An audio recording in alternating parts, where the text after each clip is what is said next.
Welcome back to Sun Crypto. In today's content, we're going to talk about Bitcoin. We're going to take a look at Bitcoin on a lower degree, as you know, just like the 6 hour and basically 8 hour time frame, right? So we're going to take a look at it, and basically, decide which way the market wants to go over the next like a few hours and so on, right? So now, if you're new to our content, don't forget to hit the likes, subscribe, and join the public Telegram group. Link in the description.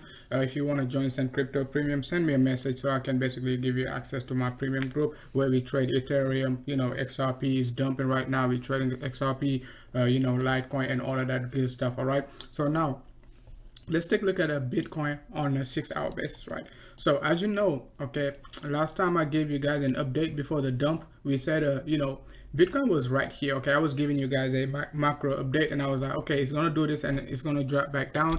Where we're gonna look for a reference going to be our 6 hour 21. We know, okay, it's not gonna hit it exactly, but it is going to be a directional move. Okay. As you can see right now, we basically dumped right down to the 6 hour 21 EMA. Bang. Okay, what happened next? Okay, I gave you guys a quick update and I was like, do not worry, right? Because we got our 21 EMA also right on this area. Okay, we kissed it, bang, push back up, kissed it again, pump back up. But now it is going to be very, very crucial. All right, as you can see, why it is going to be very crucial. We're expecting more push to the upside, but it's not going to be easy. Okay, the hardest thing was like to get rejected. All right, the hardest thing was to get rejected, and the second hardest thing was like to get a support. Now the third hardest thing to do is like to break resistance. Okay, now let's take a look at it in terms of indicators, right? Why indicators are very, very important right now. The reason why indicators are very, very important, because you're getting a divergence. What is a divergence? Okay, it means price action is pushing to the upside, but your indicator is telling you, hey, I want to dump.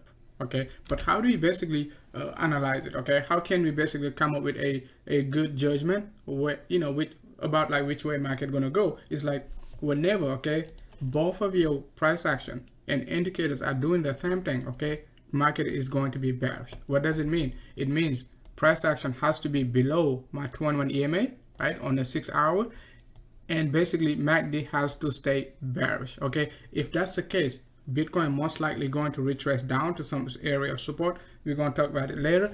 If not, MACD has to be forced, okay, to cross bullish. Okay, so right now what I'm looking for short-term price action is like if BTC can close, okay, above 29, okay, 23,950, which is area of resistance based on closing basis on 8 hour and 6 hour time frame, relatively the same thing, right?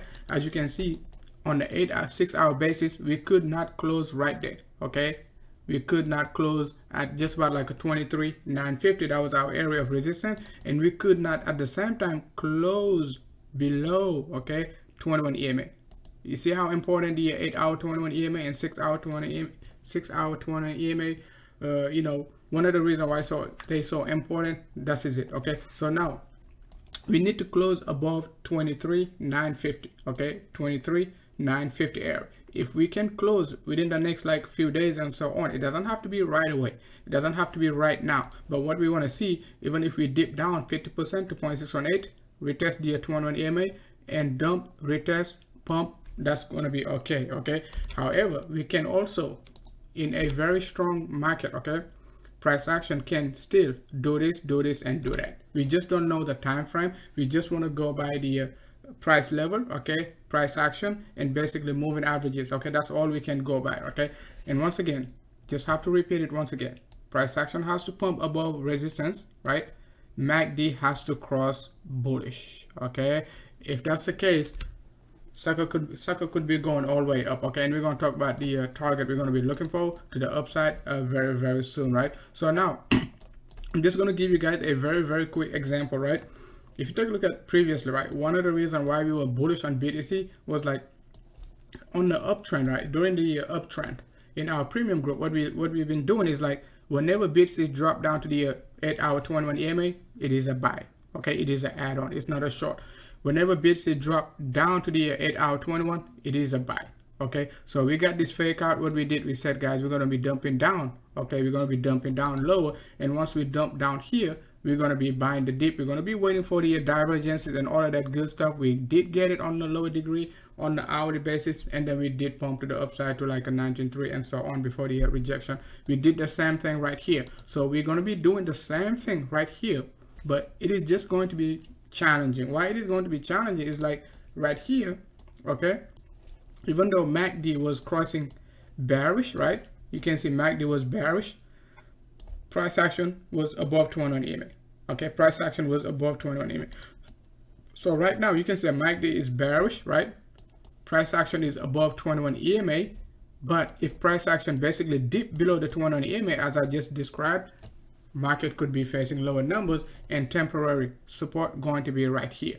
Okay, our basically 8-hour 100 EMA going to be moving very fast over the next like a few days and so on. So it is something that we're going to keep keep an eye on, right? So now let's take a look at the upside projection. We talked about it last week. Okay, upside target we're looking for, it is nothing. Okay, we know we're moving in a very strong uptrend. Okay, the directional move has been pretty much very clear, okay, since like 10K. Okay, so after we broke 11K, moving averages crossed bullish and all of that good stuff, directional move is pretty strong. Okay, it's pretty strong. So what are we looking now? Okay, we're looking for an extension.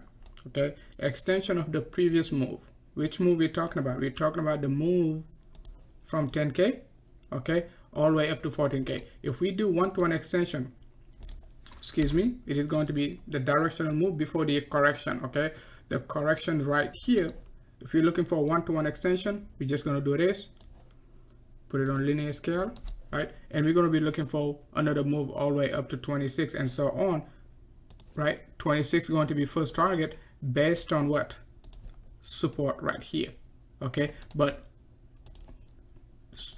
target based on resistance, right? It is going to be right here, right? Just about like almost 30K, guys, almost 30K. Once again, we're not saying it is going to go up to 30K, but all we're saying is BTC likes to correct, right? It likes to push, right? Give you a correction. It could be a triangle, whatever, flat correction, and it is going to push again, give you another flat correction, and it is going to push again. Okay, that's what we're doing right now in our premium group. That's why we were expecting BTC to dump right down to like a 22.5 to 21.5, and we got that target perfectly. Okay, so if we go back in 2019, right, as I said it right previously, I showed you guys exactly what happened. Okay, and I was like, this move, okay, most people showing you this move, right, but they did not play this move. We called it, like we got the live stream and everything, right? We said BTC is extremely bullish, right? Market is selling off, but BTC is calling for 11 to 12K when BTC was at just about like 7K. Okay, that was like over a year ago. So you can see like 120 extension. What happened? We hit target on the dot. Okay, right there, 14K. Okay, so if we're gonna apply the same setup, guys, same setup, you can see, okay, the difference is like the current move. Okay, it is kind of big. Okay, that's why. Okay, that's right. So this move is extremely bullish. Okay, so once again, okay, bang, okay, bang, okay, on the dot. It is possible, okay? It doesn't have to be one-to-one. It could be like 0.618. It could be 70, 7.8, 786, right? And all of that good stuff. But let's just assume like we're going to get the one-to-one extension. 80% pullback, just about like 26, okay? Let's just double check. You do a swing low, right? Swing high, right? And swing high again. All right? So you got 0.618 right there. Okay, that's just about like a 25. You got 80% extension, just about 27, and you got 120 extension, just about like a 30K. So all these targets, okay, can be a possible, could be a possible strong resistance. Okay, right there and right there. So that's why I'm saying like keep an eye on basically 26, right, 27 and 30K if and only if we break above basically 23,950 without getting rejection. All right guys, that's all I wanted to cover for today. If you're new to our content, you know what to do. I don't have to tell you. Hit the likes, subscribe, join the public Telegram group, link in the description. Let me know what you think down below the comment section. If you're bullish on BTC, you think like we're going to be able to hit 120 extension. If not, we could be dropping lower, and we know exactly what to look for when we drop lower. All right guys, thanks a lot for watching.